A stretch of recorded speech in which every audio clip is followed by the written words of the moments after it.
Salve, salve galera, LF aqui do canal LF Resolve para fazermos mais uma questão da prova do IME, aplicada agora em 2024 para entrada em 2025. Então vamos lá, vamos resolver agora a questão 38, uma questão que envolve termodinâmica. Vamos lá, vem com o LF, vamos resolver essa questãozinha linda. Vem comigo.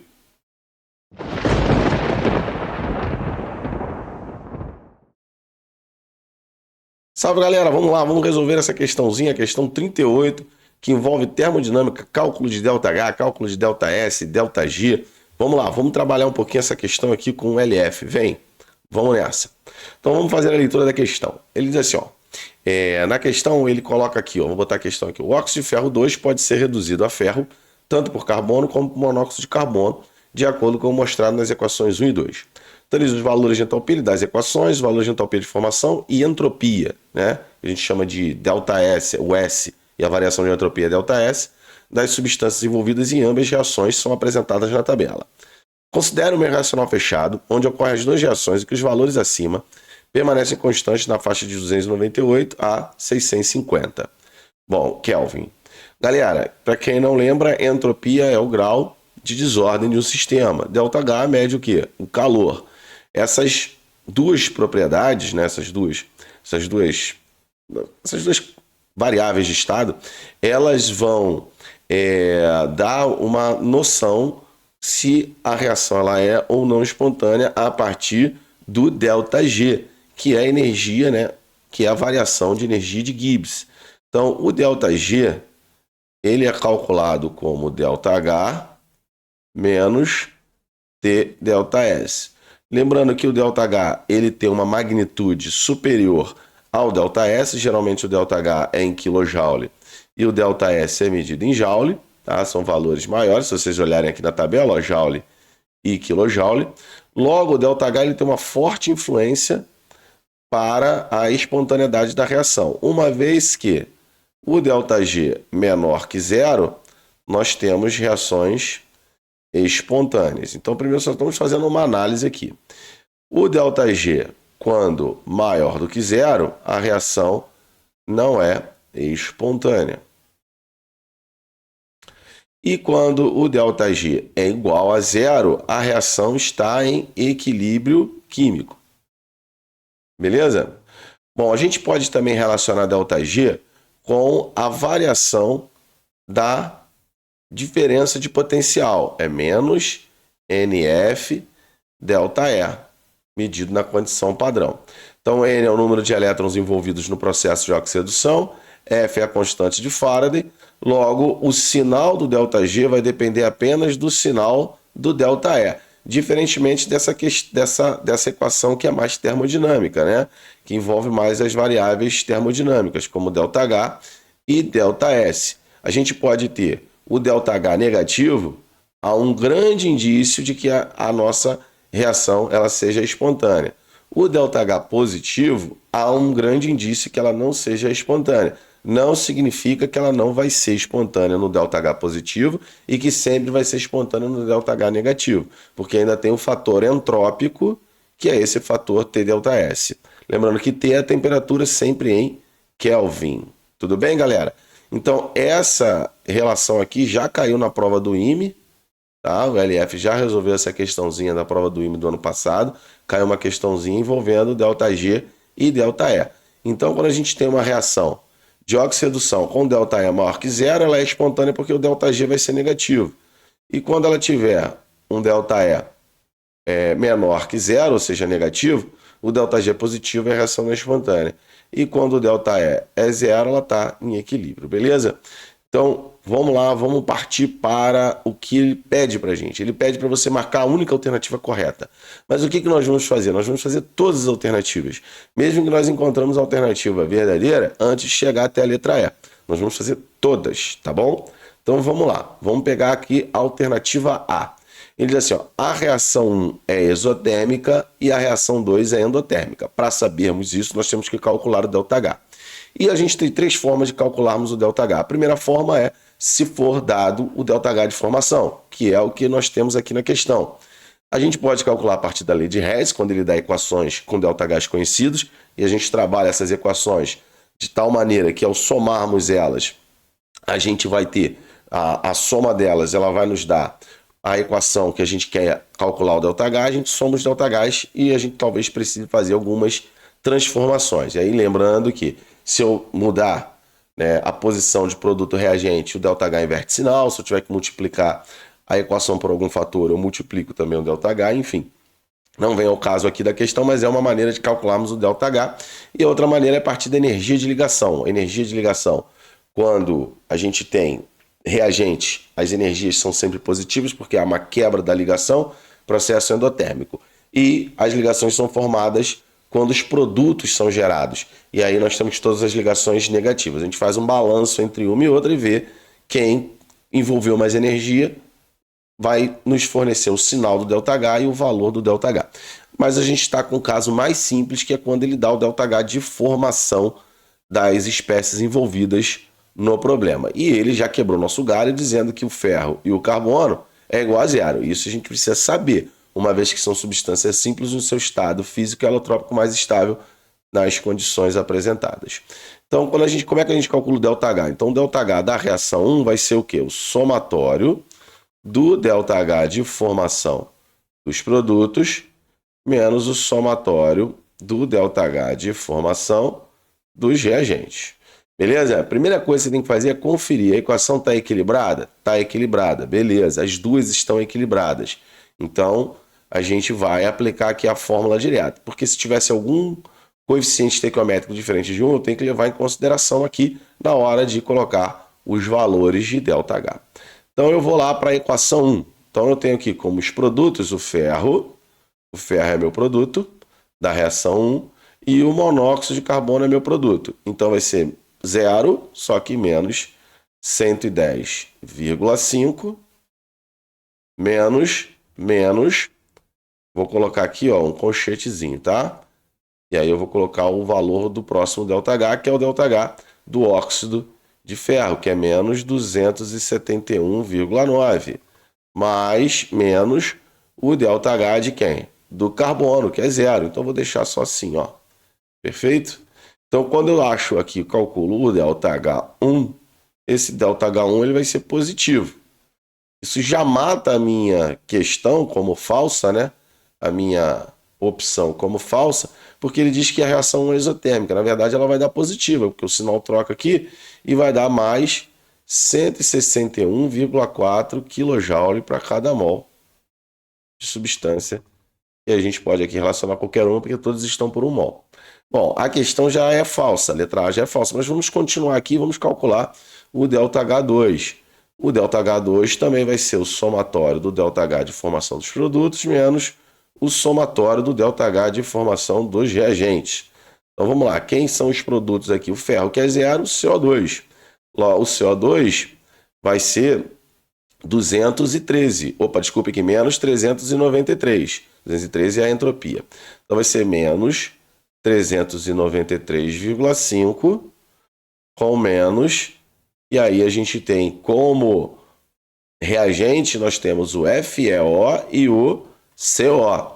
Então aqui eu vou colocar um colchete, vai ser menos o ΔH do CO, que é 110,5, mais menos o ΔH do óxido de ferro, que é menos 271,9.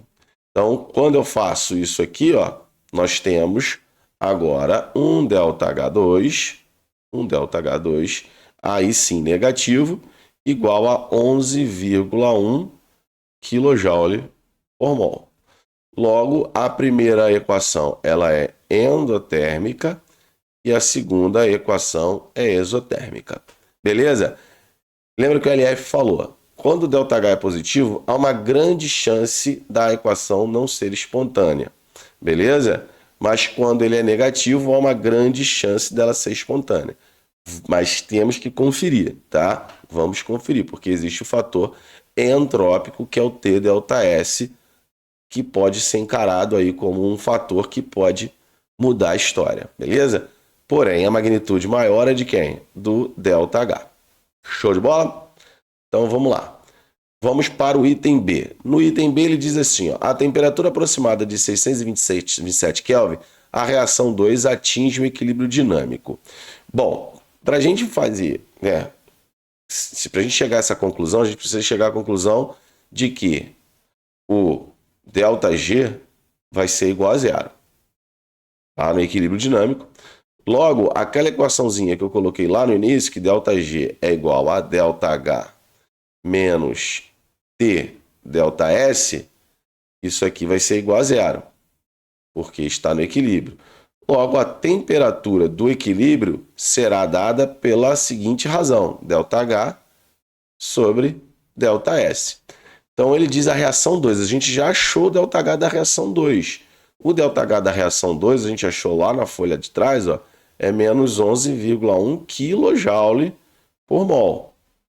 O que a gente precisa agora? A gente precisa do ΔS. E o ΔS, galera, a gente calcula também como sendo o somatório das entropias dos produtos menos o somatório da entropia nos reagentes. Então vamos lá, vamos fazer esse cálculo. Então, ao calcularmos aqui, ó, a gente tem todas as informações das entropias das espécies. Então, o ΔS da reação 2, eu vou pegar aqui, vai ser a entropia do ferro, aqui ó, entropia do ferro, 27,3, mais a entropia do CO2, cadê a entropia do CO2? 213,7, menos a entropia do óxido de ferro, 60,8, menos a entropia do monóxido de carbono, 197, ou menos não, mais, perdão. Mais, né? Eu estou somando aqui os valores, mais 197,9. Isso aqui vai nos fornecer um ΔS igual a 139 joule por mol. 139 joule por mol. Belezinha? Então, um valor de 139 kJ por mol. Show? Não, 139 não, peraí. É 17,7. Então, olhando aqui a conta, 17,7 joule por mol. Não dá para ser 139, né? Difícil. Então, nós temos aqui 17,7 joule por mol. Lembrando que isso aqui é quilojoule. Então, quando a gente calcula a temperatura, vai ser o ΔH, que aí vai ser 11,1 vezes 10 a terceira sobre 17,7. Então, esse valor aqui vai dar algo aproximadamente de 627 Kelvin. Logo, essa afirmativa, ela é a afirmativa verdadeira. Beleza, galera? Encontramos a afirmativa verdadeira. Bom, mas assim, vamos fazer os outros itens. O item dele diz assim, o item C, perdão, ele diz assim, ó, o item C, a temperatura de 450 Kelvin, a reação é fonte de calor. A reação 1 é fonte de calor. Para uma reação ser fonte de calor, ela precisa ser exotérmica. Mas a gente viu que a reação 1, ela é endotérmica. A gente calculou aqui, ó, reação 1 endotérmica. Então ela não pode ser fonte de calor para ninguém. Então por isso que eu já pulei aqui para a letra D, porque a letra C não precisa de cálculo. Agora, na letra D, ele pede para a gente calcular, ele diz assim, que a temperatura de 450, ambas são espontâneas. A gente vai fazer esse valor, né? Vamos calcular esse valor. E a gente tem que fazer aqui o ΔG da reação 1 vai ser ΔH1, que a gente tem, menos TΔS1. Bom, ΔS1 a gente não tem.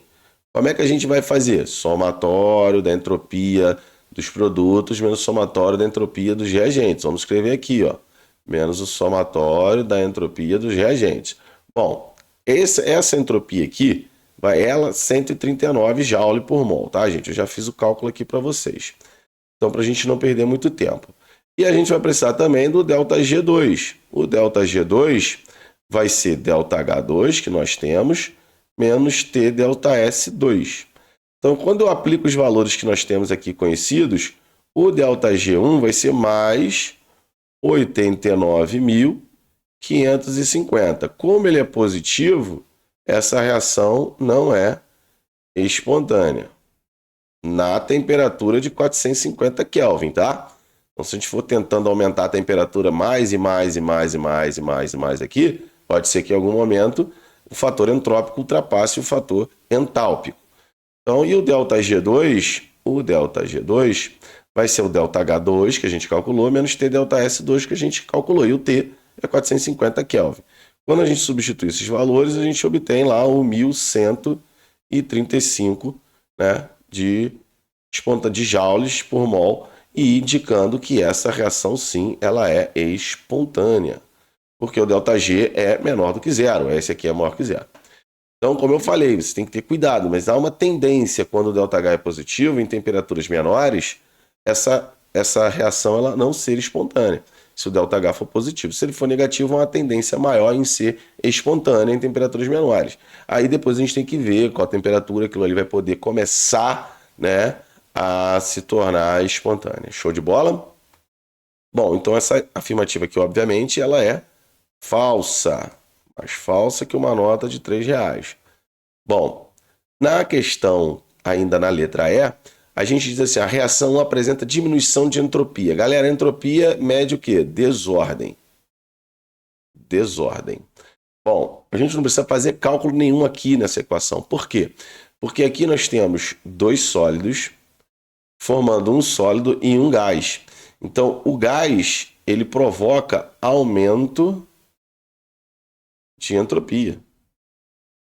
Então, se você numa equação tem mais mols de gás no produto, então o número de mols de gás no produto maior do que o número de mols de gás no reagente, você pode afirmar que houve um aumento de entropia, tá? O valor a gente tem que calcular, mas pode afirmar que houve um aumento de entropia. O contrário também podemos afirmar que se eu tenho mais gás no reagente do que no produto, eu tenho uma diminuição da entropia. Mas não é o caso aqui, não é diminuição, é o que? Aumento, porque aqui eu tenho mais mols de gás no produto. Beleza, galera? Então nós encontramos aqui a nossa opção, é a letra B. Show! Então é isso, galerinha. LF trouxe aqui mais uma questãozinha para vocês. Agora vamos para a próxima. Vamos para a questão 39. Vem com a LF. Vamos comigo. Vem resolver.